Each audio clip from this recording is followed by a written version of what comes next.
Okay, so here are a couple of dark psychology tricks that I know and that I wouldn't necessarily call harmful, but they would affect like your relationship with the other person, whether it's in a positive or negative way. It basically depends on how you end up using it. So the first one is if you want to be viewed in a certain way, like you want certain character traits or qualities to be associated with you, you have to watch out for the way that you speak about other people. Because apparently, us as humans register the way that somebody talks about another person as the way that we think about them. So we start to associate the words that they're describing other people with them. So if I'm going around saying that these people are like intelligent or they're beautiful or they're very charming or whatever the word is, the person that I'm speaking to, the person on the receiving end, naturally begins to associate me with those words. And it happens subconsciously, like it happens unconsciously in our heads. We're not really thinking about it in that sense, but even when that word is brought up in other instances, we might think about that person that originally said it, even though they weren't referring to themselves and they were actually referring to someone else. Our brains apparently do not know the difference between that, and we start to think of that person as those certain character traits. So whatever you want to be associated with, start describing other people like that, and never bring other people down in that sense either. Like, you should not be bad-mouthing anybody unless you're talking to somebody that you're very close to, you trust them a lot, and you have a situation and you're talking about it, that's fine. But things like gossip and putting other people down just for the sake of it and not having a valid reason to speak about them is also going to taint your image as much as it's affecting theirs. That person that you're speaking to is going to start thinking of you as those character traits. And we are very self-aware, even if we don't realize it. I don't know if that even makes sense, but we are self-aware in general, but sometimes it's consciously and other times it's unconsciously. We're self-aware in the sense that the character traits that we notice in other people, either positive or negative, is actually the traits that we notice in ourselves, especially if we are complimenting someone or putting them down for it. So if I'm complimenting someone on them having such a nice personality, it's because I recognize in myself that I am a kind person as well. So if somebody is bad-mouthing anybody else, whatever trait that they're using, if they're like putting them down for being like manipulative or toxic or whatever, chances are that person themselves is pretty manipulative and toxic as well, because they are able to recognize those patterns in other people and point it out in that sense. So that's also something good to know. Like, pay attention to the way that people describe others, because it actually says a lot more about them than it does than the person that they're speaking about. Another trick I can think of is, if you want to get what you want out of a situation, then you basically have to make the person that you're talking to feel like they're in control and like they have choices.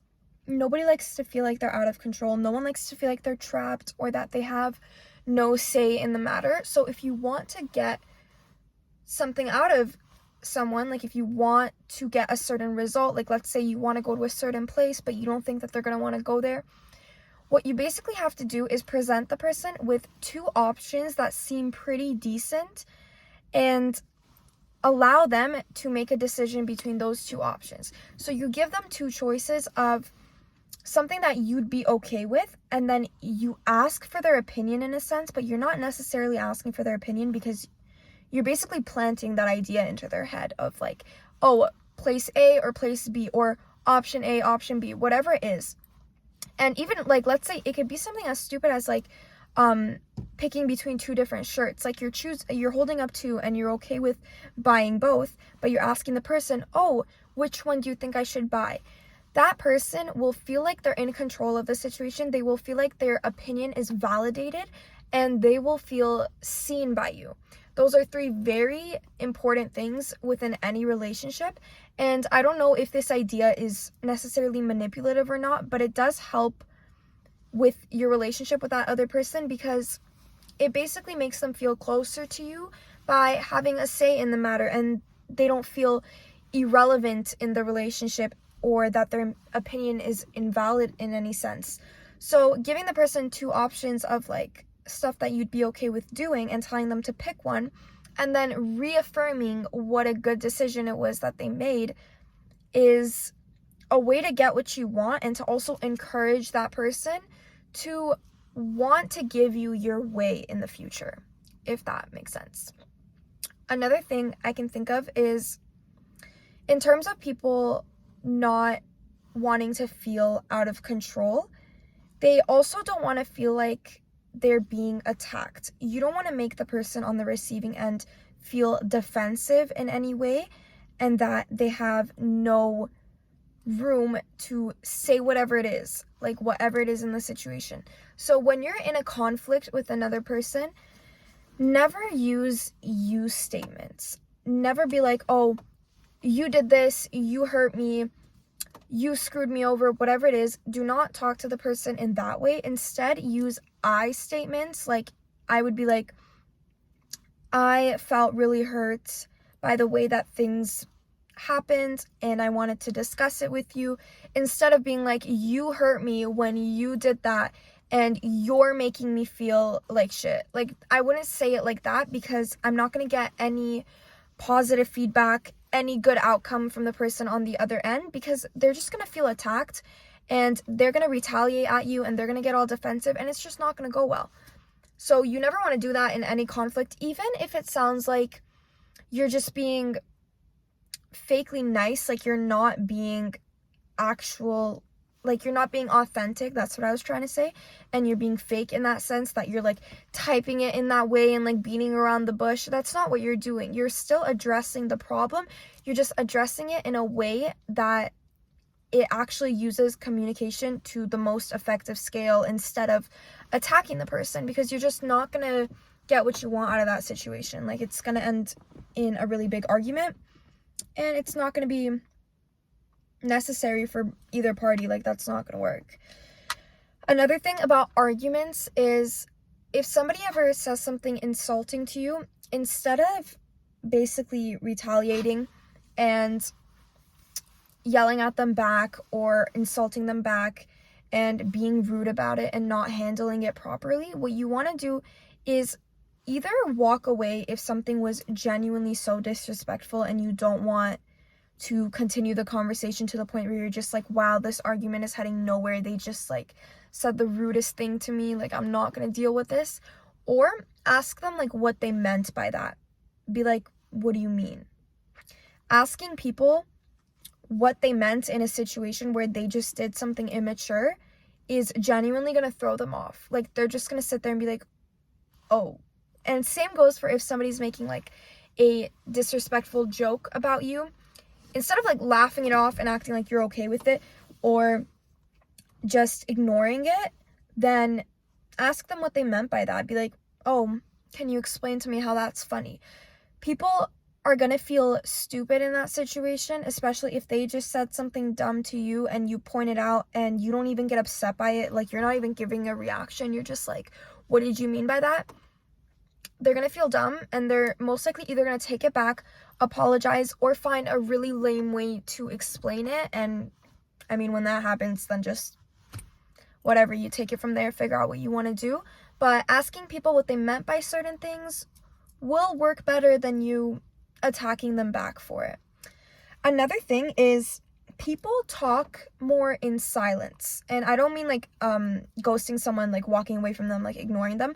I mean, if you're in a situation and you want to get an answer out of somebody and you ask them the question, instead of continuing and rambling on and being like, yeah, because of this, and this, I was just wondering, like, blah, blah, blah. No, say the question and just stare at them. Like, just stare at them in complete silence.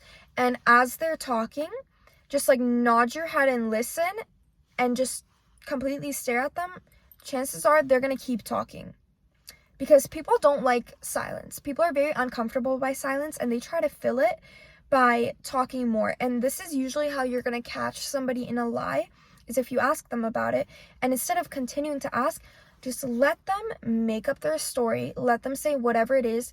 somewhere along the way of that uncomfortable silence of you just staring at them and waiting for a response, they're going to reveal themselves to you. Like, they're going to expose themselves in a way, and you're going to get what you want out of the situation, because that's what you were basically trying to do.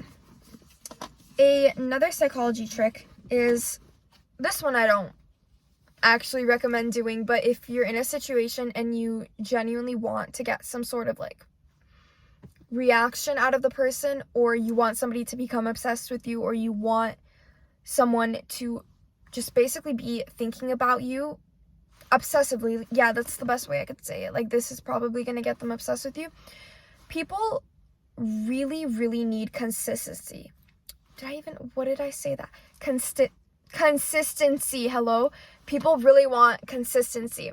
So we as humans value something to be stable, strict, and consistent.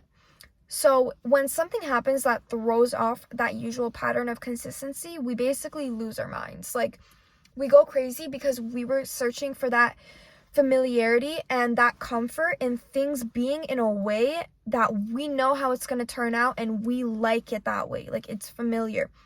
We are uncomfortable when things become unknown, unfamiliar, and like they get thrown off from their usual track.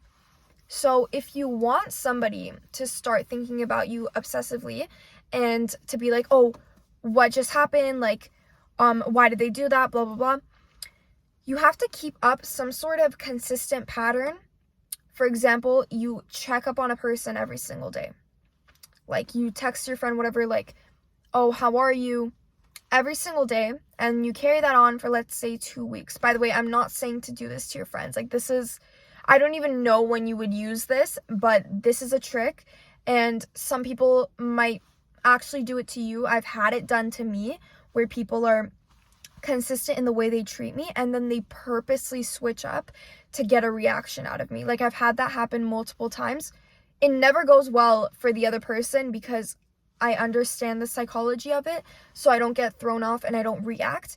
But somebody that doesn't know what this is gonna get thrown off, and they're genuinely gonna react really strongly, because it's in our nature to freak out when things do not go our way, and when we get basically pulled away from the usual way of things going. So whatever, let's say you're checking up on someone and you're saying, how are you, 2 weeks straight, and then one day after a couple of weeks have gone by, you don't check up on them. Guaranteed that person is going to have some sort of reaction, and even if they don't act on it, they're definitely going to be thinking, wait, what just happened? Because they've been texting me every single day. Did I do something to make them stop texting me? Like, what did I do? Why aren't they checking up on me today? What is going on? And that is just in our human nature, and in the way that our brain is wired to think that way, of reacting badly when things are no longer consistent.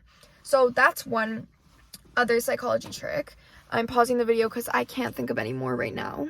Okay, I'm gonna say a couple more and then probably end the video and make a part 2 at some point, because there's just so many and it's gonna end up like a 30-minute long video if I keep this going. So basically, one other one that I thought of is, people really like to feel needed. They like to feel valued and appreciated, and especially needed, like I said. So if you're in a situation and you either basically want to ask a favor from someone, or you want them to do something for you, or you just want their opinion on something, instead of phrasing it as like, oh, can you do this for me, or can you help me with this, like, I need, like, I have something to ask you. Instead of saying stuff like that, if you replace it with, I need your help with something, I need your opinion on something, I could really use your help, whatever, like, I need you to do something for me. That automatically is genuinely going to make the person more inclined to do that thing for you, because they feel needed in the situation. Like, they're going to feel so important and on top of the world when you give them said thing to do, even if it's something as stupid as, can you go, like, check if my red receipts are, like, on, like, something stupid, like, whatever it is. If they feel needed by you and they feel appreciated and seen in that sense, because it makes them feel special. It's like, oh, out of everybody, you asked me, like you're asking for my help and you're saying that you need my help specifically. That's how the person thinks of it in their head. So rephrasing certain things like that is going to make the person on the other end feel more appreciated. And I don't know if this is manipulative. Like, this is like, I don't know. It's going to be helpful for you. I don't think it's harmful to the other person either. Like, it's not like you're manipulating them to do something that they don't want to do. It's just with simple things. Rephrasing your sentence in a way that makes the other person feel more appreciated, seen, and just special in general is going to help your relationship. Now, another thing that I thought of is seeing someone as their ideal self and everything that they want to become as opposed to everything that they are is actually a really, really powerful thing. And I've had this happen to me in the past where people have viewed me as basically everything I could ever want to be. And it honestly messed with my head. Like, it was hard to let go of people that put me on the pedestal that I basically wanted to be on, and the qualities that I may not have necessarily possessed at the time, but they would tell me over and over that I do have those things. So if you really want someone to like you or to basically put you on a pedestal, what you have to do is basically figure out how they want to be viewed as a person and what they want to achieve, what qualities they want to possess, how they even want to look, like what character traits do they want to be described with. And you'll figure this out easily. This comes up in like everyday convo. You don't even need to ask about it. Like, people reveal themselves 24/7. If you let the person talk about themselves, they're gonna talk about themselves and you're gonna find out a lot. So viewing the person as telling the person that they are basically how they want to view themselves as is really going to put you on a high pedestal in their minds.